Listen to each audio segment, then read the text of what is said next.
नमस्कार दोस्तों, आइए जानते हैं आज राजस्थान की बड़ी खबरें। आज की पहली खबर है कि सरस अब घी की होम डिलीवरी करेगा। अब जयपुर शहर में लोगों को सरस घी की होम डिलीवरी करेगा। शादी समारोह के त्योहार को देखते हुए जयपुर डेयरी प्रबंधन ने इसका पायलट प्रोजेक्ट शुरू किया है। इसका अच्छा रिस्पांस मिलने के बाद डेयरी प्रबंधन शादियों के लिए दूसरे दुग्ध उत्पाद, दूध, दही, पनीर, आइसक्रीम समेत अन्य उत्पाद की भी डिलीवरी शुरू करने की तैयारी है। इस सुविधा के तहत कम से कम 15-15 लीटर के 5 टिन की बुकिंग करवानी होगी। इसके लिए एडवांस पैसे खाते में जमा करवाने होंगे। इसके बाद बुकिंग के 24 घंटे के अंदर डिलीवरी की जाएगी।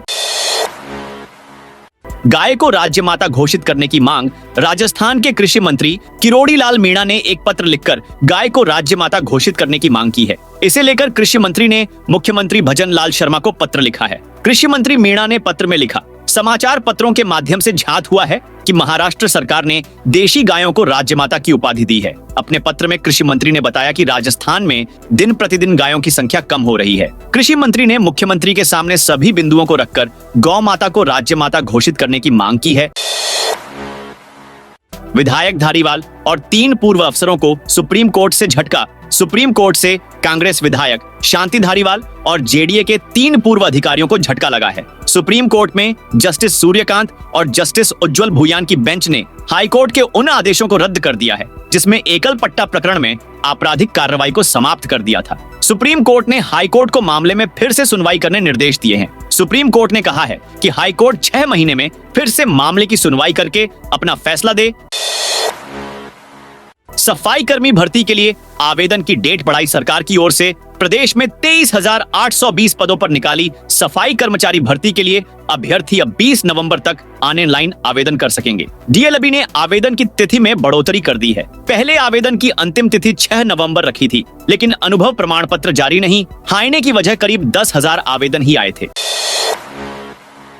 सहित 4 हार्डकोर आरोपियों को पुलिस हाई सिक्योरिटी जेल से जेल हॉस्पिटल लेकर पहुंची। रियाज को यूरोलॉजी विभाग में दिखाने के बाद बाकी 3 हार्डकोर अपराधियों का ओपीडी में इलाज करवाया गया। आरोपियों को हथियारबंद जवान, सिविल लाइन सहित और कोतवाली थाना पुलिस की मौजूदगी में हाई सिक्योरिटी जेल में शिफ्ट किया गया। सीईटी ग्रेजुएशन लेवल की आंसर की जल्द जारी होगी। राजस्थान में समान पात्रता परीक्षा ग्रेजुएशन लेवल और स्टेनोग्राफर भर्ती परीक्षा की आंसर की जल्द जारी की जाएगी। कर्मचारी चयन बोर्ड द्वारा दोनों परीक्षाओं की आंसर की को लेकर अंतिम दौर का कार्य जारी है। ऐसे में लाखों स्टूडेंट्स को 20 नवंबर तक दोनों परीक्षाओं की आंसर की मिलेगी। इस पर अभ्यर्थियों को आंसर की पर आपत्ति दर्ज करने का मौका दिया जाएगा। इसके बाद फाइनल आंसर की के साथ दोनों परीक्षाओं का रिजल्ट जारी होगा। शिक्षा मंत्री मदन दिलावर के बयान से खलबली। शिक्षा मंत्री मदन दिलावर ने मंगलवार को दौसा में पत्रकारों से बातचीत में आरोप लगाया कि कांग्रेस प्रदेशाध्यक्ष गोविंद डोटासरा ने पेपर आउट कराकर माल बनाया। समसा और मिड डे मील में जितना खाना खाया था, इसकी जांच चल रही है। कब शिकंजे में आए और कब अंदर चले जाएं, कोई पता नहीं। डोटासरा आंखों पर पट्टी बांधकर घूम रहे हैं। उनको सिर्फ कहां खाना है, कहां लूटना है, यही दिखता है। जेडीए का बड़ा एक्शन। 26 बीघा जमीन से हटाया अतिक्रमण। जगतपुरा के महल रोड स्थित सेंट्रल स्पाइन योजना के ए ब्लॉक को जेडीए ने मंगलवार को अतिक्रमण से मुक्त कराया। कार्रवाई के दौरान 26 बीघा से अतिक्रमण हटाए। प्राइम लोकेशन की इस जमीन पर वर्षों से विवाद चल रहा था। बीते दिनों जेडीए के नाम नामांतरण खुल गया था। इसके बाद जेडीए ने जमीन पर कब्जा लेने की कार्रवाई शुरू की। जिन लोगों ने अवैध रूप से जमीन पर कब्जा कर रखा था, उनको पहले नोटिस जारी किए।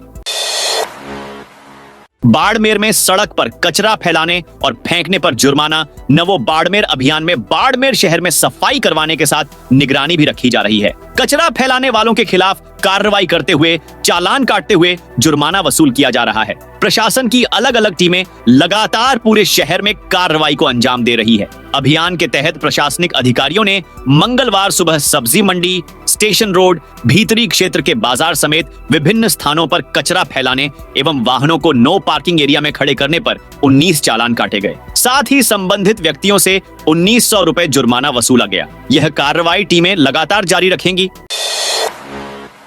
खेत में गिरा पाकिस्तानी गुब्बारा। अलवर के बहरोड क्षेत्र के मिल्कपुर गांव के एक खेत में सोमवार को पाकिस्तान इंटरनेशनल एयरलाइंस PIA कि चिन्ह वाला हवाई जहाज के आकार का गुब्बारा मिला है। पाकिस्तानी गुब्बारा मिलने के बाद क्षेत्र में सनसनी फैल गई। किसान की सूचना के बाद पुलिस ने गुब्बारे को अपने कब्जे में ले लिया है। खेत में काम कर रहे किसान रविंद्र पुत्र वीर सिंह ने इसकी सूचना तुरंत पुलिस को दी। पुलिस ने गुब्बारे को अपने कब्जे में ले लिया है। 3 फुट के लगभग खिलौने की आकृति के सफेद और हरे रंग के इस गुब्बारे पर में अंग्रेजी में PIA लिखा हुआ है। सीएम भजन लाल ने दुग्ध उत्पादकों को दिया बड़ा तोहफा। सरकार की ओर से मुख्यमंत्री दुग्ध उत्पादक संबल योजना के तहत 5 रुपए प्रति लीटर दूध पर अतिरिक्त भुगतान किया जाता है। मुख्यमंत्री भजन लाल शर्मा के निर्देशों पर वित्त विभाग से राशि मिलने के बाद दीपावली से ठीक पहले RCDF ने दुग्ध उत्पादकों को 183 करोड़ रुपए 22 लाख रुपए का भुगतान करके तोहफा दिया है। इससे राज्य भर में 3,25,000 से अधिक दुग्ध उत्पादक लाभान्वित हुए हैं। इतना ही नहीं, फेडरेशन से संबद्ध अलग अलग जिला दुग्ध संघों की दुग्ध समितियों द्वारा राज्य भर के दुग्ध उत्पादकों को दीपावली से पूर्व 20 करोड़ रुपए से अधिक का लाभांश अलग से वितरित किया गया है। फिंगरप्रिंट की तरह अब आंख नाक भी होंगे स्कैन AI के द्वार में। अपराध के बदलते ट्रेंड में अब पुलिसिंग भी आधुनिक हो रही है। अपराधियों को पकड़ने के लिए अब IT बड़ी मददगार साबित हो रही है। इसी कड़ी में अब नेशनल क्राइम रिकॉर्ड ब्यूरो ने नए प्रोजेक्ट पर काम शुरू किया है। इसके तहत आने वाले समय में अपराधियों व बदमाशों के अलावा गिरफ्तार होने वाले आरोपियों के फिंगरप्रिंट के साथ साथ उनके पूरे शरीर को भी मेजर किया जाएगा। विश्व प्रसिद्ध पशु मेले की 9 से होगी शुरुआत। पुष्कर मेले की तैयारियों को अंतिम रूप दिया जा रहा है। 9 नवंबर से इसकी शुरुआत होगी। इससे पहले यहां बड़ी संख्या में ऊंट और घाड़े पहुंच चुके हैं। इसके लिए सावित्री मंदिर के पीछे मोतीसर रोड के किनारे रेत के ढोरों पर इनके लिए टेंट लगाए गए हैं। इनका सजाया भी गया है। मेले का समापन 15 नवंबर को होगा। मेले में इस वर्ष पशुपालन विभाग की ओर से 12 पशु चौकियां बनाई गई हैं। यहाँ पशु मेले में आने वाले ऊंट, घोड़े और अन्य पशुओं की एंट्री की जा रही है। बीकानेर में डेंगू का आंकड़ा 1000 के पार। बीकानेर में डेंगू रोगियों की संख्या ने पिछले कई साल का रिकॉर्ड तोड़ दिया है। यहाँ PBM अस्पताल में अब तक 1000 से ज्यादा डेंगू रोगी पहुंच चुके हैं, जबकि वर्ष 2021 में ये आंकड़ा PBM अस्पताल में 933 रोगियों का था। साल भर में डेंगू के 5 रोगियों की मौत हो चुकी है। जयपुर में हेरिटेज निगम ने 6 बिल्डिंगों को किया सीज। जयपुर में मंगलवार को अवैध निर्माण और अतिक्रमण के खिलाफ हेरिटेज नगर निगम ने बड़ा एक्शन लिया। नगर निगम हवा महल जोन की टीम ने 6 अवैध निर्माण को सीज किया। दरअसल निगम मेयर कुसुम यादव के आदेश के बाद सभी जोन में उपायुक्तों ने अवैध निर्माण को सीज कर ध्वस्त करने की कार्रवाई शुरू कर दी है। नगर निगम हेरिटेज के हवा महल जोन की डिप्टी कमिश्नर सीमा चौधरी ने बताया, अवैध निर्माण के खिलाफ 6 जगह सीज की कार्रवाई को अंजाम दिया गया है। इससे पहले नगर निगम की टीम द्वारा अवैध निर्माण रोकने और हटाने के लिए इन सभी भवन मालिकों को नोटिस जारी किए गए थे। राजस्थान में 23,000 खाने हो जाएंगी बंद। राजस्थान की 35,000 खानों में से करीब 23,000 खाने 3 दिन बाद बंद हो जाएंगी। इससे करीब 15 लाख लोगों के सामने रोजगार का संकट खड़ा हो जाएगा। NGT ने लगभग 23,000 खानों को 7 नवंबर 2024 तक राज्य स्तरीय पर्यावरण कमेटी से अनापत्ति प्रमाण पत्र NOC लेने के निर्देश दिए थे, लेकिन खान विभाग 12,000 खान संचालकों के ही NOC के लिए आवेदन कर सका। इनमें से भी लगभग 1,000 खानों को ही NOC जारी हो सके हैं। अब राज्य स्तरीय पर्यावरण समिति की कार्यकाल भी अक्टूबर में खत्म हो चुका है। इससे NOC जारी होने की प्रक्रिया थम गई है। प्रदेश सरकार ने नई समिति गठन के लिए केंद्रीय पर्यावरण मंत्रालय को प्रस्ताव भी भेज दिया है, लेकिन केंद्र की ओर से अधिसूचना जारी नहीं होने की वजह से खान संचालकों के सामने खाने बंद होने का खतरा बढ़ गया है।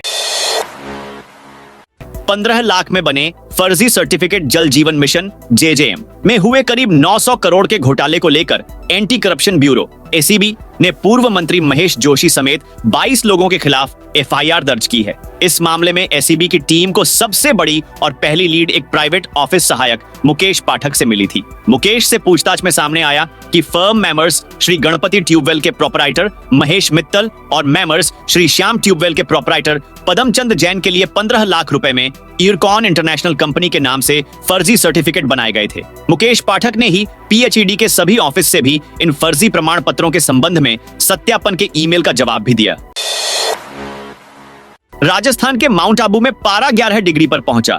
राजस्थान में दीपावली के बाद से रात के तापमान में गिरावट हो रही है। हिल स्टेशन माउंट आबू में कल न्यूनतम तापमान 11.8 डिग्री सेल्सियस दर्ज हुआ, जो सीजन का सबसे कम तापमान रहा। राज्य में हवाओं की स्पीड कम होने यानी कमजोर होने से पॉल्यूशन भी बढ़ गया। जयपुर के अधिकांश जगहों पर कल पूरे दिन air quality index AQI level 250 से ऊपर रहा। NCR हरियाणा से लगते एरिया में प्रदूषण का लेवल रेड जोन में आ गया।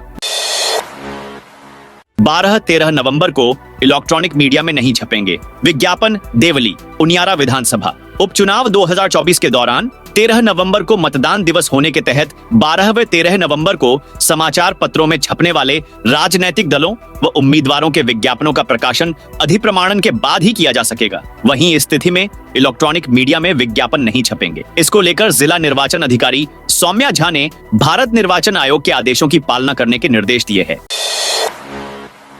वार्षिक अर्धवार्षिक परीक्षा अब प्रदेश स्तर पर राज्य की भजनलाल सरकार ने शिक्षा विभाग में एक और बड़ा बदलाव किया है। इसके मुताबिक अब कक्षा 9 से 12वीं तक की सभी परीक्षाएं जिला स्तरीय न होकर प्रदेश स्तरीय होंगी। अब तक जिला समान परीक्षा व्यवस्था के तहत इन परीक्षाओं का पेपर मॉडरेशन जिला स्तर पर ही होता था। इसके बाद जिला स्तरीय समिति की अगुवाई में ही परीक्षाएं आयोजित होती रही हैं। नई व्यवस्था के तहत अब पेपर बीकानेर निदेशालय से आएंगे, मॉडरेशन भी वहीं से होगा। पेपर छपाई, टेंडर आदि कार्य भी प्रदेश स्तर पर ही होंगे।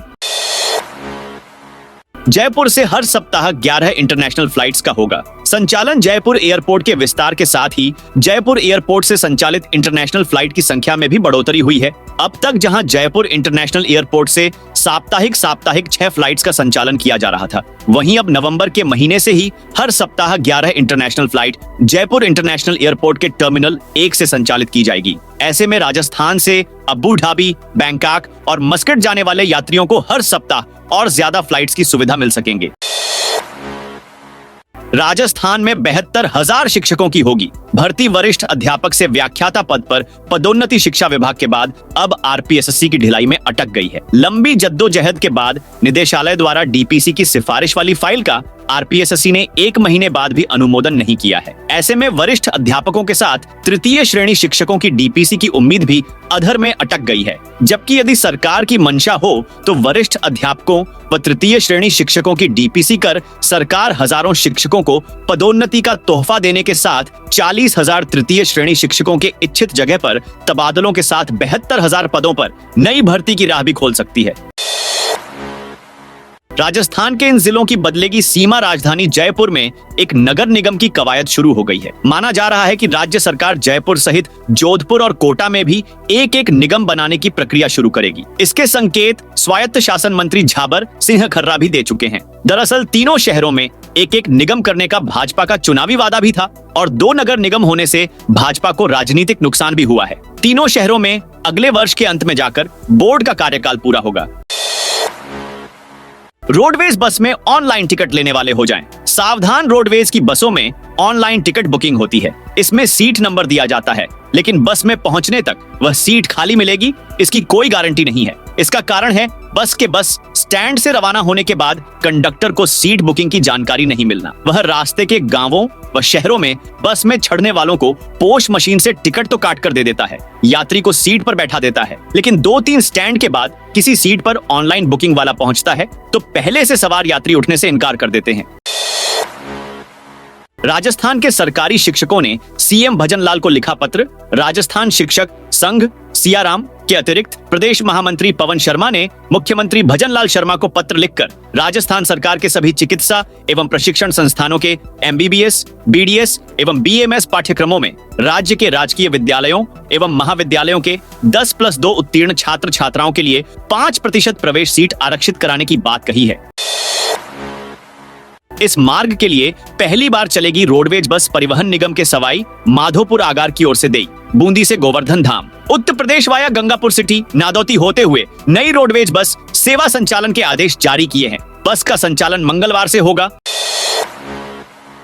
राज्य सरकार की पहली वर्षगांठ पर किसानों को मिलेंगी ये 10 बड़ी सौगातें। मुख्यमंत्री भजनलाल शर्मा राज्य सरकार के कार्यकाल का 1 वर्ष पूर्ण होने के अवसर पर प्रदेश के किसानों को कई बड़ी सौगातें देने जा रहे हैं। मुख्यमंत्री कार्यालय में जन कल्याणकारी योजनाओं की समीक्षा के लिए आयोजित बैठक में किसान कल्याण से जुड़ी योजनाओं की प्रगति और लाभ हस्तांतरण के बारे में जरूरी दिशा निर्देश दिए। जैसे 2000 किलोमीटर पाइपलाइन, 5000 किसानों को तारबंदी के लिए सहायता प्रदान की जाएगी। पशुपालकों को गोपाल क्रेडिट कार्ड वितरण के साथ साथ 1000 नए डेयरी बूथों का आवंटन किया जाएगा। नहरी क्षेत्र में 500 डिग्गियों, 1000 किसानों को कृषि उपकरण सहायता और 2000 वर्मी कंपोस्ट इकाइयों के लिए अनुदान सहायता प्रदान करेगी। 4 गोवर्धन जैविक उर्वरक योजना के अंतर्गत 3000 किसानों को गोवंश से जैविक खाद उत्पादन के लिए सहायता उपलब्ध करवाई जाएगी। यह थी आज राजस्थान की बड़ी खबरें। आपने अभी तक इस वीडियो को लाइक नहीं किया तो फटाफट से कर दीजिए।